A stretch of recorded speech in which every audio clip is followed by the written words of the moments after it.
Hello everyone, welcome to mission SSC 2025। तो हमारी जो सीरीज चल रही है एसएससी सीजीएल 2024 के पीवाई क्यूज की, तो इसमें हम वन वर्ड सब्स्टिट्यूशन कर रहे थे।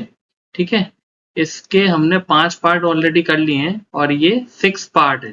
ठीक है, तो जिसने भी 5 पार्ट नहीं देखे हैं वो जाके देख सकते हैं, बाकी जिसको यहाँ से भी कंटिन्यू करना है वो कर सकते हैं, क्योंकि सारे वर्ड्स नए हैं आगे के भी। ठीक है, मैं वीडियो शुरू करने से पहले अपने बारे में थोड़ा बता दूं। मेरा नाम यश जैन है। अभी मैं प्रेजेंटली एएसओ की पोस्ट पे काम कर रहा हूँ, सीएसएस में। मेरी एसएससी सीजीएल में ऑल इंडिया रैंक 62 थी। ठीक है, और बाकी एग्जाम्स भी मैंने काफी सारे क्लियर कर रखे हैं, जैसे सीएचएसएल, फेज 9, सीडीएस का प्री, एनटीपीसी। इसके अलावा भी काफी एग्जाम क्लियर कर रखे हैं। ठीक है, और अगर इस वीडियो से रिलेटेड किसी को कोई भी डाउट है तो ये डाउट ग्रुप का लिंक मैं डिस्क्रिप्शन में दे दूंगा, टेलीग्राम के का। इसमें 200 से ज्यादा लोग ऑलरेडी जुड़े हुए हैं, तो अगर आपको कोई भी डाउट है तो यहाँ पे आके आप पूछ सकते हो। ठीक है, चलो वीडियो शुरू करते हैं। तो 50 वर्ड हमने ऑलरेडी कर लिए थे। अब हम आज का पहला वर्ड देखते हैं। A continuing unpleasant situation created when one problem causes another problem, then that make the first problem worse. ठीक है, मतलब ऐसी कोई सिचुएशन चल रही है कि एक दिक्कत हो रही है, उसका सॉल्यूशन निकालने आप कुछ और जाते हो, उससे और बड़ी दिक्कत हो जाती है। ठीक है, और फिर वापस आके आप यहीं आ जाते हो। तो मतलब ये साइकिल सी चल रही है प्रॉब्लम्स की। जैसे आपको एक एग्जांपल देके बताता हूँ कि मान लो किसी की एक चाय की शॉप थी। ठीक है, तो कोविड के टाइम वो बंद हो गई। ठीक है, अब वो बेचारा घाटे में आ गया, वो क्या करेगा। तो कोविड के बाद उसने फिर से अपनी शॉप शुरू करने के लिए 10,000 रुपए का कहीं से किसी भी मनी लेंडर से रुपए उधार ले लिए। ठीक है, अब वो 10,000 रुपए इंटरेस्ट रेट बहुत थी, मान लो महीने के ही 1,000 रुपए उसे पे करना पड़ रहा था। ठीक है, तो वो ये पे नहीं कर पाया अपनी चाय की शॉप से जो उसने फिर से खोली थी। तो अब ये इंटरेस्ट इंटरेस्ट बढ़ बढ़ के, ठीक है, 10 महीने में मान लो, 1 साल में मान लो इंटरेस्ट ही 12,000 हो गया। अब ये इंटरेस्ट को पे करने के लिए उसने फिर से एक लोन ले लिया किसी से। ठीक है, अब ये लोन लिया, तो अब एक लोन तो पहले से ही था उस पे, अब एक लोन और ले लिया। ठीक है, अब ये लोन के पैसे चुकाने के लिए क्या करने लगा वो, उसकी दुकान जो थी, चाय की शॉप, उसमें बिस्किट विस्किट जो भी देता था, उसने उनकी क्वालिटी गिरा दी प्रॉफिट मार्जिन बढ़ाने के लिए, तो उसके कस्टमर और कम हो गए। ठीक है, तो इनडायरेक्टली उसकी पैसे की दिक्कत और बढ़ गई, फिर उसे और लोन लेना पड़ा। तो ये क्या, एक साइकिल सी बन गई दिक्कतों की, कि पहली प्रॉब्लम सॉल्व करने लोन लिया, उसका इंटरेस्ट बढ़ के तो दूसरा लोन ले लिया, फिर उसने अपना प्रॉफिट मार्जिन बढ़ाने के लिए क्वालिटी गिरा दी, उससे और उसका घाटा हो गया बिजनेस में, फिर लोन लेने गया, तो एक साइकिल सी में फंस गया वो। ठीक है, तो इसको क्या बोलते हैं मन, विशियस साइकिल। ठीक है, विशियस साइकिल। ठीक है, तो इसको याद रखना, ऐसी चीज को कि एक को सॉल्व करने जाओ दूसरी दिक्कत आ जाती है, दूसरी को सॉल्व करो तीसरी, और फिर घूम फिर के आप वहीं आ जाते हो। तो इसका सही आंसर हो गया विशियस साइकिल। ठीक है, अब ये देख लेते हैं कि इसका सही आंसर तो ये है। मैंने एक ये डायग्राम और बनाया है, vicious cycle of competitive exam. जैसे अपन सब लोग, मैं तो नहीं, आप सब लोग एसएससी की अभी तैयारी कर रहे हो या जिस भी कॉम्पिटिटिव एग्जाम की अभी तैयारी कर रहे हो, मान लो सबसे पहले आप तैयारी करने, आपको बहुत ज़्यादा एक्सपेक्टेशन है, आपको आपके फैमिली वालों को खुद से बहुत ज़्यादा एक्सपेक्टेशन है, तो आप क्या बनाओगे, अनरियलिस्टिक स्टडी शेड्यूल बनाओगे कि सुबह 6 बजे उठ जाऊंगा, 6 बज के 10 मिनट पर पढ़ाई करने लगूंगा, 10 बजे तक पढ़ाई करूंगा, 10 बज के 15 मिनट पर नाश्ता करूंगा। मतलब एकदम ऐसे रात के 12 बजे तक बिल्कुल शेड्यूल पैक कर लोगे आप कि भाई आज तो पूरे दिन पढ़ाई करूंगा, जैसे ही आपने तैयारी शुरू की, फिर वो फॉलो नहीं हो पाता। ठीक है, फॉलो नहीं हो पाता तो आप फिर मॉक वगैरह में जो आप देते हो उसमें बहुत बेकार मार्क्स आते हैं। ठीक है, फिर क्या होता है, बेकार मार्क्स आएंगे तो आपको सेल्फ डाउट होगा कि यार मैं तो ऐसे शेड्यूल बना के बढ़िया पढ़ाई कर रहा हूँ, मेरे मार्क्स क्यों कम आ रहे हैं।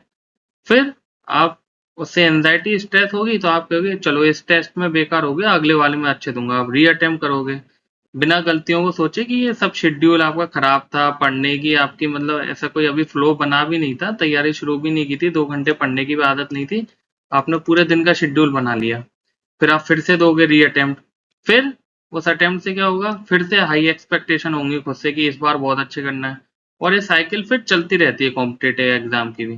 तो ठीक है, ये विशियस साइकिल में मत फंसना कॉम्पिटेटिव एग्जाम की। ठीक है, कुछ मत करना, डेली 4-5 घंटे पढ़ाई कर लेना, मॉक लगा लेना जब सिलेबस 80% हो जाए, अच्छे से तैयारी करना और आराम से नींद वींद सब लेना। इतना टाइट शेड्यूल बनाने की कोई ज़रूरत नहीं है, जितना पढ़ सकते हो उतना पढ़ो, तो फिर आराम से हो जाएगा सिलेक्शन। ये इतना हेडेक लेने से तो मतलब 90% चांसेस है कि नहीं होगा, है ना। तो इसका सही आंसर अब आप समझ गए हो, मैंने 2 एग्जांपल से बता दिया विशियस साइकिल, है ना।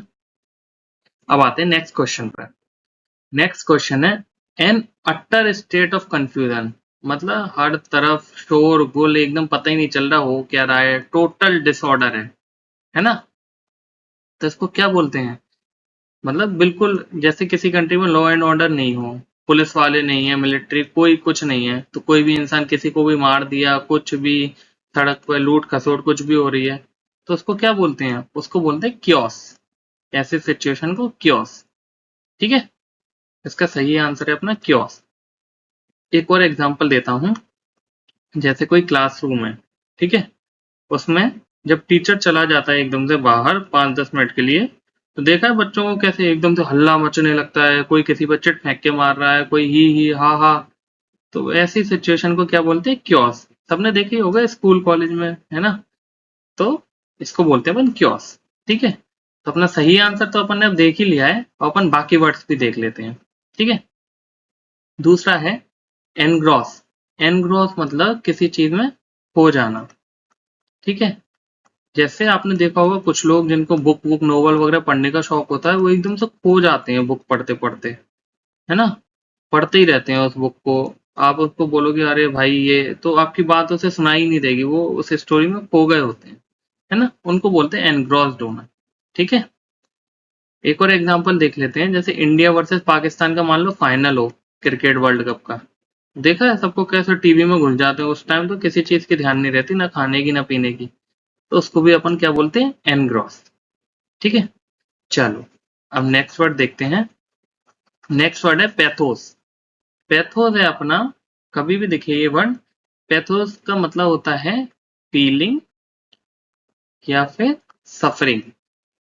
मतलब ऐसी फीलिंग जिससे आप किसी को देख के ऐसी फीलिंग आए, दया का भाव आए, मतलब आपको दया आए उस पर, ऐसी फीलिंग को क्या बोलते हैं, पैथोस, ठीक है। जैसे सड़क पे आपने भिखारी को देखा, बैठा है बेचारा भीख मांग रहा है, तो आपको उसको देख के दया का भाव आ गया कि बेचारा यार कितना गरीब है, ठीक है। ऐसे किसी भी चीज को देख के आपको ऐसे अंदर से फीलिंग आए कि यार मेरे को इसकी हेल्प करनी चाहिए, या कुछ भी ऐसा कुछ है, तो उसको बोलते हैं पैथोस, ठीक है। चलो अब आते हैं नेक्स्ट वर्ड पर। नेक्स्ट वर्ड है अपना इनुएंडो। इनुएंडो मतलब इनडायरेक्ट रिमार्क्स, मतलब सीधे सीधे कोई बात नहीं बोलना, इनडायरेक्टली बोलना, ताने मारना होता है ना जैसे, उसको बोलते हैं इनुएंडो, ठीक है। तो जैसे रिश्तेदार वगैरह कभी शादी में, मैंने बहुत बार बता चुका है ये एग्जाम्पल तो, कि रिश्तेदार वगैरह काफी कमेंट करते हैं, आप मतलब तैयारी वैयारी जब कर रहे होते हो उसको इनुएंडो बोलते हैं, ठीक है।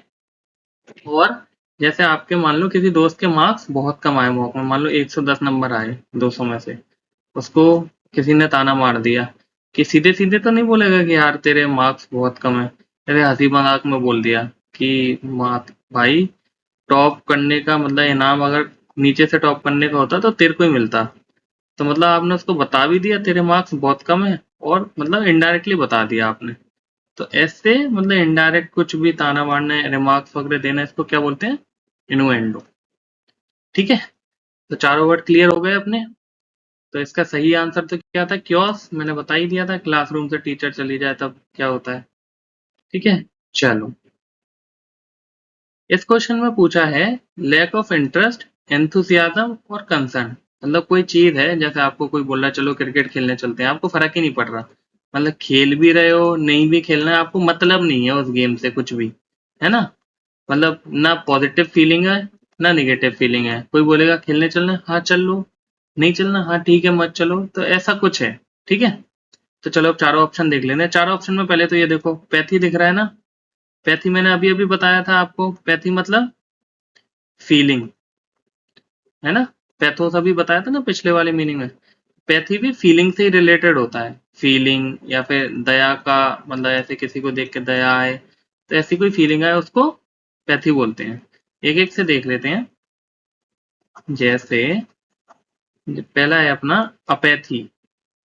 अपैथी में क्या है, ए प्लस पैथी। ए किसी भी वर्ड के आगे लगाओ, उसका मतलब समझ लेना विदाउट या नो। और पैथी मतलब फीलिंग, मतलब किसी चीज को देख के कोई फीलिंग ही नहीं आ रही, नो फीलिंग। ठीक है, किसी ने आपको कोल्ड ड्रिंक पिलाई, ठीक है, फिर पूछ रहा है कि कैसी थी कोल्ड ड्रिंक, कि हाँ ठीक है, कि हाँ सब बढ़िया है, तो उसको मतलब ऐसा कोई इंटरेस्ट नहीं है। और अभी जैसे मैंने क्रिकेट वाला एग्जांपल भी दिया, तो ये अपैथी होता है। इस क्वेश्चन का सही आंसर भी अपैथी है। मतलब किसी भी चीज को देख के कोई अंदर से फीलिंग नहीं आ रही, पॉजिटिव नेगेटिव कुछ भी, तो उसको अपैथी बोलते हैं। ठीक है, अब अगला देख लेते हैं। अगला है अपना एंटीपैथी। एंटीपैथी मतलब, एंटी का मतलब तो आपको पता ही है, एंटी मतलब अगेंस्ट। मतलब किसी को देख के निगेटिव फीलिंग आ रही है, उसके अगेंस्ट में फीलिंग आ रही है। जैसे मान लो आपकी हो गई किसी से लड़ाई, 1-1.5 महीने कुछ हुई है, फिर आपके सामने से निकल रहा है, वो रोड पे आप चल रहे हो, वो सामने से निकल रहा है, तो उसको देख के क्या फीलिंग आएगी, निगेटिव वाली फीलिंग आएगी ना, कि अभी इसको यही बताता हूँ कुछ बोले तो। ऐसी फीलिंग को क्या बोलते हैं, एंटीपैथी। ठीक है, तो पैथी से अपने 2 वर्ड हो गए। अब है नेक्स्ट अपना सिंपैथी और एम्पैथी। तो सिंपैथी और एम्पैथी, पैथी मतलब फीलिंग तो होती ही है। सिंपैथी वो होता है जैसे किसी को देख के आपको दया आए और आपको उसकी हेल्प करने का मन हो। ठीक है, जैसे आपको सड़क पे भिखारी दिखा बैठा हुआ, तो आपने उसको ठीक है ले भाई 10 रुपए ले लो, कुछ खा लेना। ठीक है, और उसी के आगे एम्पैथी और ज्यादा वाला, कि कोई रोड पे बैठा है बेचारा बच्चा, उसके पास पढ़ने के लिए किताब नहीं है, भिखारी है, पढ़ना चाहता है, उसके पास पढ़ने के लिए किताब नहीं है। आप मान लो सिलेक्ट होके आए हो कहीं से बढ़िया, अभी इनकम टैक्स इंस्पेक्टर वगैरह बन गए हो, उसको देख के आपको मतलब अपने टाइम के याद आ गई कि मेरे को भी कितना स्ट्रगल करना पड़ा था पढ़ने के लिए। तो आपने उसको किताबें दिलवा दी, कॉपी पेन वगैरह दिलवा दी कि तू आराम से पढ़। एम्पैथी मतलब आप उसकी पोजीशन में जाके वो फील कर पा रहे हो जो वो बंदा फील कर रहा है। सिंपैथी में तो क्या, कि बस आपको एक है कि चलो ठीक है ये ऐसा कुछ परेशान है तो इसको कुछ मदद कर दो। एम्पैथी में मतलब एक वो होता है ना ईडियम, कि किसी के to put yourself into someone shoes, है ना। इसका मतलब ये थोड़ी है किसी के जूते में पैर डाल के देखना, ये कुछ नहीं है इसका मतलब, है ना। मतलब उसकी जगह उस चीज को फील करके देखना कि वो इंसान उस टाइम क्या फील कर रहा होगा, है ना, तो उसको बोलते हैं एम्पैथी। ठीक है, तो ये थोड़ा ज्यादा आगे हो जाता है। जैसे 0 से 100 की कोई लाइन है, तो उसमें अगर सिंपैथी अगर 50 पे आ रहा है, तो एम्पैथी बिल्कुल 80 पे आएगा, कि आपको बहुत ज्यादा फीलिंग है उसके लिए। ठीक है, तो इसका क्वेश्चन का तो सही आंसर हो गया अपैथी, जीरो फीलिंग, ना नेगेटिव ना पॉजिटिव, जीरो फीलिंग है आपको। ठीक है, अब आते हैं नेक्स्ट क्वेश्चन पर।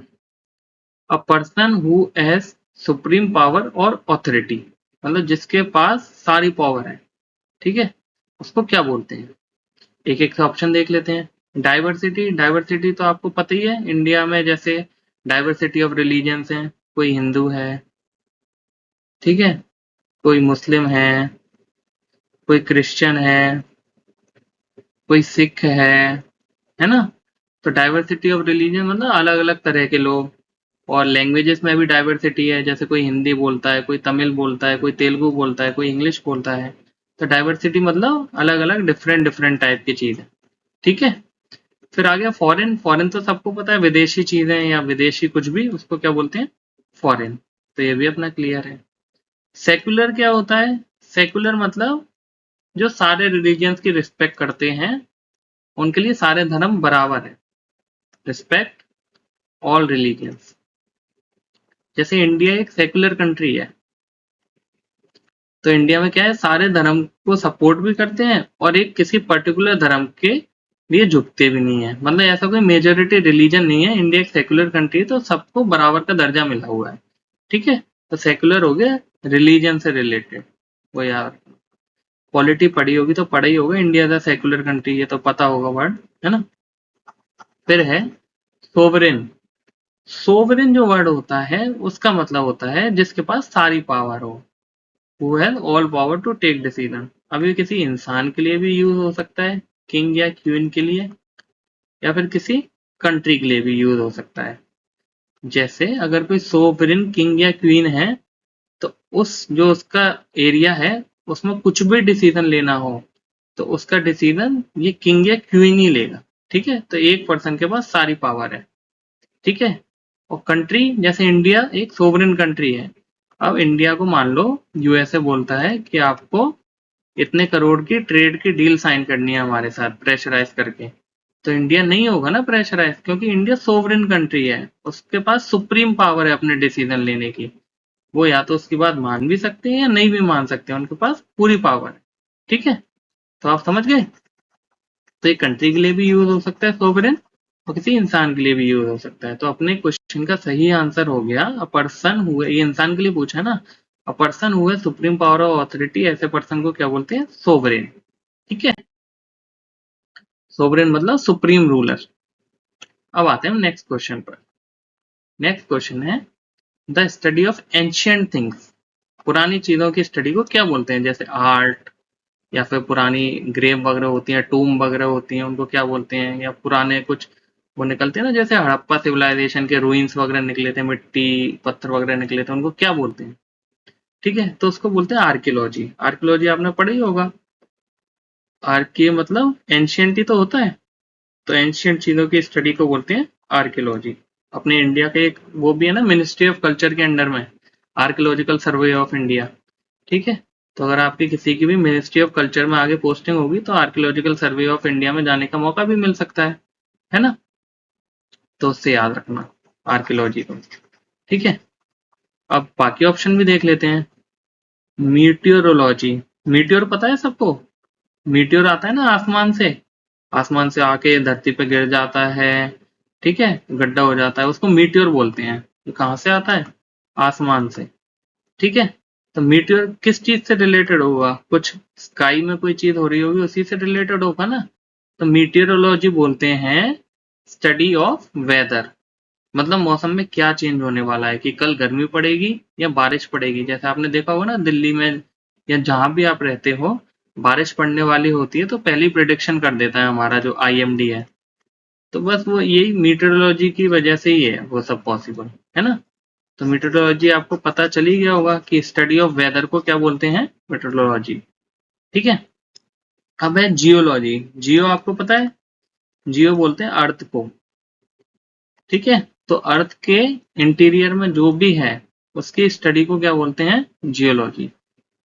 जैसे अर्थ में कौन कौन सी रॉक्स हैं, इग्नियस है, मेटामॉर्फिक है, सेडिमेंट्री है, या फिर अर्थक्वेक आ रहा है तो क्यों आ रहा है, वॉल्केनो कब और कहाँ आएगा, वॉल्केनो आने का कारण क्या है, ये सब किस चीज के अंदर में आता है, जियोलॉजी के अंदर में। ठीक है, लास्ट अपना एस्ट्रोलॉजी, इसको मैं बहुत अच्छे से पढ़ाऊंगा, है ना।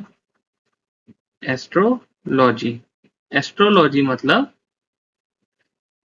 एस्ट्रो मतलब तो स्पेस होता है, एस्ट्रोनॉट सुना है ना आपने, जो स्पेस में जाते हैं। तो एस्ट्रो तो स्पेस से रिलेटेड कुछ होता है, स्पेस में क्या होते हैं, स्टार, सन, मून, बाकी सेलेस्टियल बॉडीज भी होती है ना। तो एस्ट्रोलॉजी हो गया ये स्टार, सन और मून का ह्यूमन के ऊपर क्या इफेक्ट पड़ता है, क्या सूर्य भारी है, शनि भारी है, इसके ऊपर क्या फर्क पड़ता है, उसको बोलते हैं एस्ट्रोलॉजी। राशि वगैरह जो होती है ना, राशि कि आपकी राशि आज ये बोलती है, ये बोलती है, उसको बोलते हैं एस्ट्रोलॉजी। मतलब ज्योतिष जो काम करते हैं ना, उसको एस्ट्रोलॉजी बोलते हैं। ठीक है, अब एक वर्ड और होता है एस्ट्रोनॉमी, इन दोनों को अच्छे से याद कर लेना, मैंने पिछली वीडियो में भी बताया था। एस्ट्रोनॉमी अलग वर्ड होता है, एस्ट्रो मतलब स्पेस ही होता है, लेकिन ये एक्चुअल में एस्ट्रोनॉमी सन, मून, स्टार्स, इनकी स्टडी एक्चुअल में करता है कि सन का टेम्परेचर कितना है, मून ने अर्थ का चक्कर कितने दिन में काटा, स्टार्स कौन कौन से होते हैं, सन एक स्टार है कि नहीं, अर्थ ने कितने दिनों में सन का चक्कर काटा, 365 दिन में काटा, लीप ईयर कितने का होता है। ठीक है, तो ये सच में एक्चुअल में जो सेलेस्टियल बॉडीज होती हैं उनकी स्टडीज को एस्ट्रोनॉमी बोलते हैं। और ये सेलेस्टियल बॉडीज का ह्यूमन के ऊपर जो प्रभाव पड़ रहा है उसको एस्ट्रोलॉजी बोलते हैं। तो ये दोनों वर्ड अच्छे से याद कर लेना, है ना। नेक्स्ट है अपना स्पीकिंग डिसरिस्पेक्टफुली अबाउट सेक्रेड और रिलीजियस थिंग्स। मतलब धर्म की कोई भी चीज है, धर्म की कोई प्रैक्टिस है या भगवान के बारे में कोई डिसरिस्पेक्टफुल मैनर में बोल रहा है, कुछ भी उल्टा सीधा बोल रहा है, उसको क्या बोलते हैं, ऐसा बोलना मत कभी भी, है ना। ठीक है, तो पहले अपन चारों ऑप्शन देख लेते हैं। मिस्टिक, मिस्टिक तो क्या होता है, मिस्टिकल आपने सुना है, मिस्टिकल मतलब रहस्यमयी चीजें। तो इन चीजों को जो प्रैक्टिस करता है ना सीक्रेट में, मतलब जैसे ह्यूमन अंडरस्टैंडिंग से बाहर है वो चीजें, वो लोग क्लेम करते हैं कि हमारा भगवान से सीधा कांटेक्ट है, वो हम सीधे भगवान से बात कर लेते हैं, और हमें जो आप लोगों को समझ में भी नहीं आता वो चीजें हमें पहले ही पता चल जाती हैं, फ्यूचर दिख जाता है। तो ऐसे लोगों को क्या बोलते हैं, मिस्टिक। ठीक है, ठीक है, जो गॉड से सीधे कनेक्ट करने की कोशिश करते हैं और फ्यूचर व्यूचर देखने की कोशिश करते हैं, उनको बोलते हैं मिस्टिक। एक तरह से जादूगरी समझ लो इसको, है ना। फिर अपना थीस्ट और अथीस्ट। थीस्ट और अथीस्ट अच्छे से याद कर लेना, ये दोनों वर्ड आए थियो से। थियो कहीं भी दिख जाए आपको वर्ड, थियो मतलब गॉड या रिलीजन, उससे रिलेटेड होता है। जैसे थियोलॉजी, थियोलॉजी होता है, थियोलॉजी होता है अपना स्टडी ऑफ, कहा गया, स्टडी ऑफ गॉड्स, ठीक है, या फिर रिलीजन, उसको बोलते हैं थियोलॉजी। अब आते हैं अपन अपने थीस्ट और अथीस्ट पे।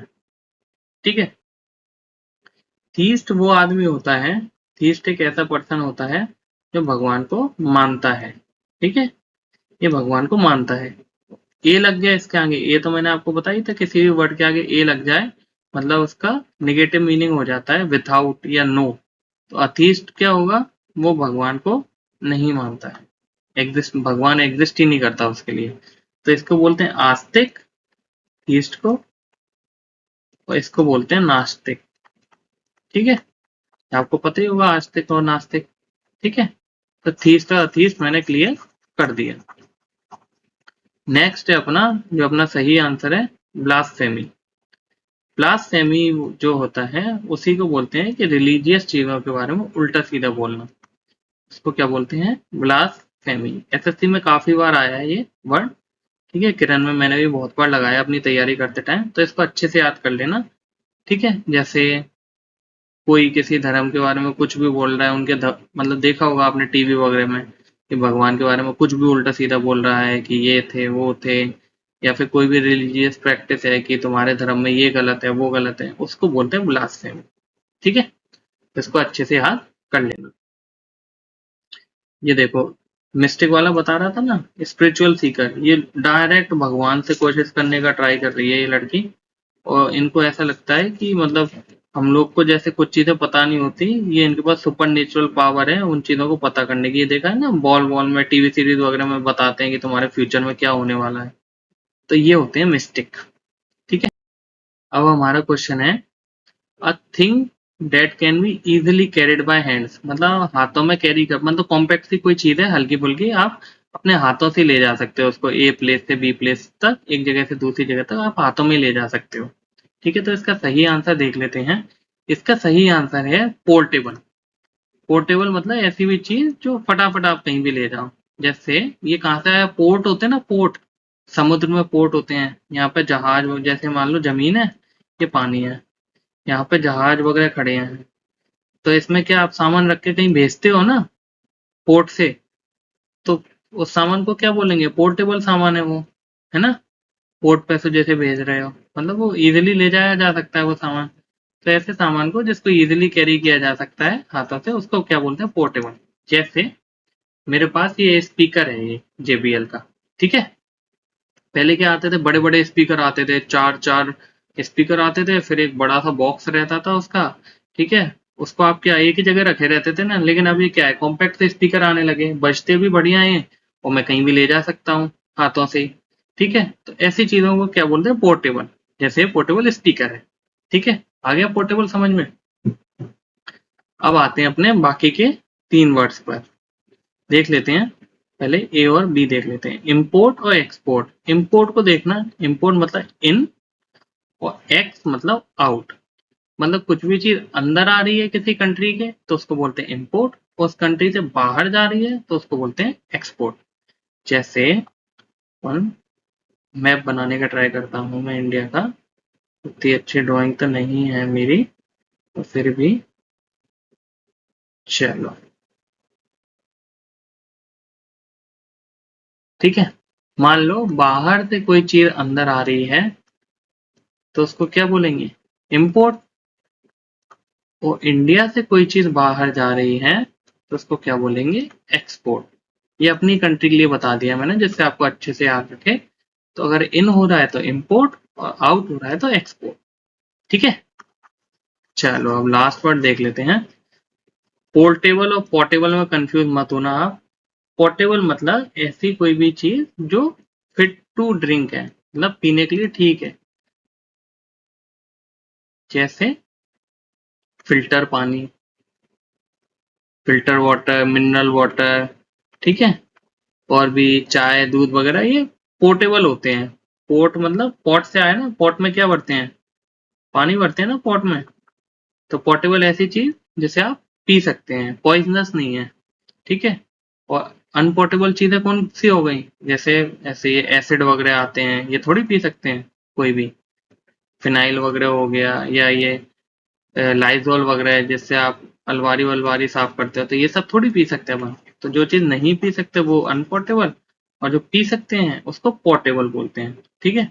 तो पोर्टेबल और पोर्टेबल में कंफ्यूज मत करना। पोर्टेबल को पोर्ट से याद रखना कि पोर्ट पे क्या होता है, सामान इधर से उधर ले जाते हैं ना।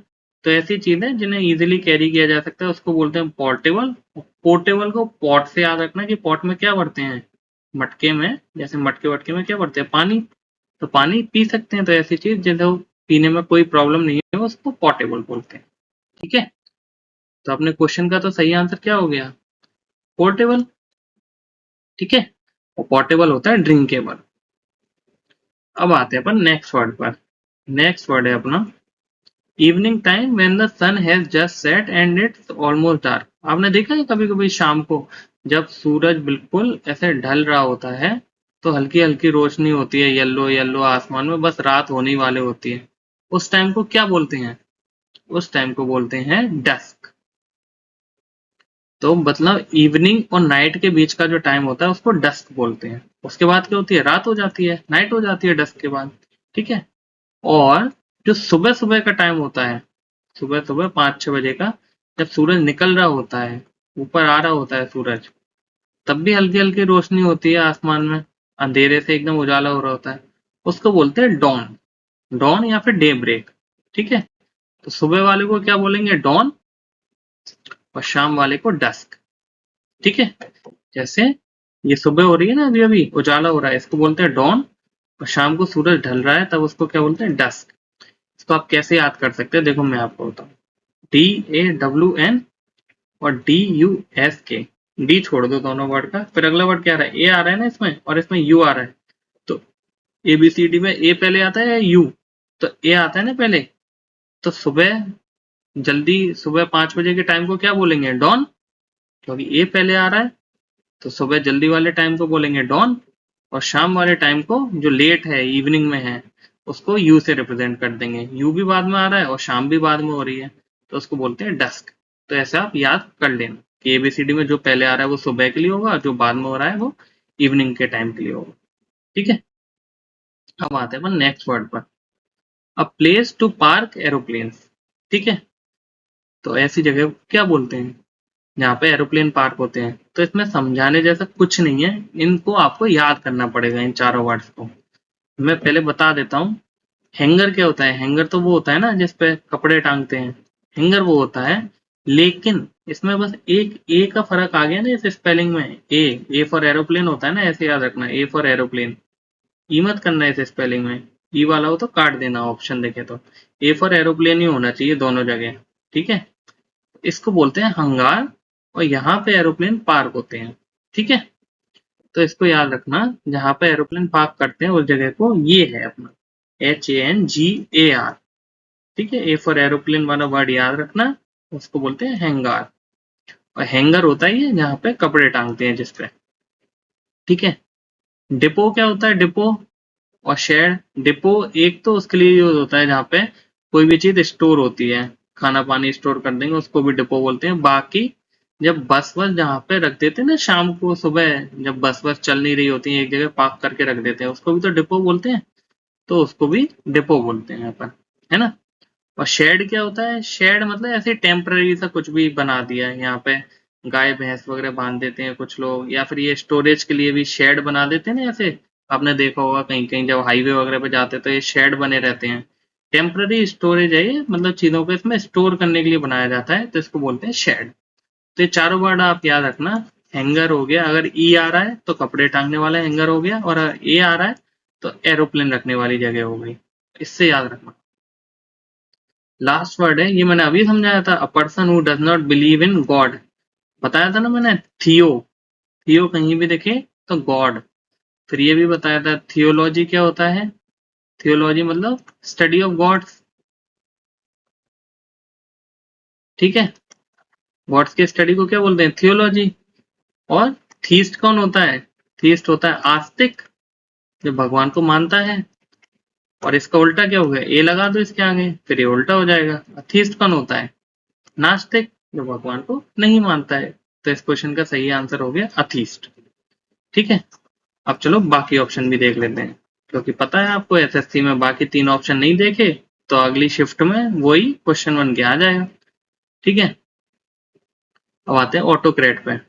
ऑटोक्रेट मतलब ऑटो और क्रेट। ऑटो मतलब सेल्फ और क्रेट मतलब रूल, मतलब जिसमें सेल्फ रूल है, एक ही इंसान पूरी कंट्री पर रूल कर रहा है, ऑटोक्रेट, उसको बोलते हैं ऑटोक्रेट, ठीक है। जैसे नॉर्थ कोरिया में आपने देखा होगा एक ही बंदा पूरी कंट्री पे रूल करता है। इंडिया में तो डेमोक्रेसी है, इंडिया में मिनिस्टर, प्राइम मिनिस्टर, प्रेसिडेंट सब होते हैं, लेकिन अगर एक ही बंदा पूरी कंट्री या किसी भी रीजन पे रूल कर रहा है तो उसको बोलते हैं ऑटोक्रेट, ठीक है। नेक्स्ट वर्ड है अपना एमेच्योर। एमेच्योर मैंने पिछली वीडियो में भी बताया था, एमेच्योर है प्रोफेशनल का उल्टा।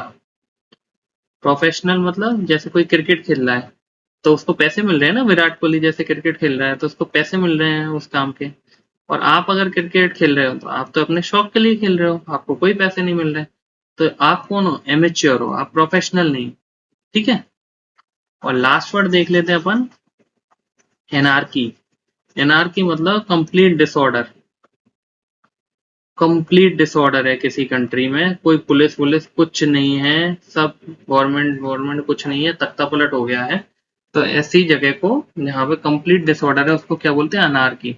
जैसे अभी आपने अफगानिस्तान में देखा होगा, जब वहां की गवर्नमेंट गिरी थी और तालिबान रूल आया था बीच में, देखा था एकदम हौच पौच हो गया था सब कुछ, लोग इधर उधर कहीं भी भाग रहे हैं, कुछ भी हो रहा है ना। लेडीज को फ्रीडम, एकदम कोई फ्रीडम नहीं था उस टाइम, घर में छुप के रह रहे हैं। तो ऐसी कंडीशन को अनार्की बोलते हैं, ठीक है। तो इसको याद रखना, ठीक है। तो अनार्की मतलब नो गवर्नमेंट, कोई रूल रेगुलेशन, गवर्नमेंट गवर्नमेंट कुछ नहीं है। और इस क्वेश्चन का सही आंसर क्या होगा, अथीस्ट। जो गॉड में बिलीव नहीं करता उसको क्या बोलते हैं, अथीस्ट, ठीक है। तो ये वीडियो होती है यहीं खत्म। आज के अपने 10 वर्ड हो गए हैं इसमें, इसके बाद 1 या 2 पार्ट और आएंगे, फिर 2024 के अपने सारे वन वर्ड सब्स्टिट्यूशन खत्म हो जाएंगे, ठीक है। किसी को डाउट है तो टेलीग्राम का लिंक मैंने डिस्क्रिप्शन में और कमेंट सेक्शन में दे ही दिया है। बाकी अगर और कोई डाउट है तो इंस्टाग्राम पे भी आप पूछ सकते हो। नहीं चलाते हो तो मत चलाना इंस्टाग्राम, पढ़ाई वढ़ाई करो अभी। और इंस्टाग्राम पर पूछना है तो ये मेरा यूजर नेम है, ठीक है। चलो बाय, हम मिलते हैं नेक्स्ट वीडियो।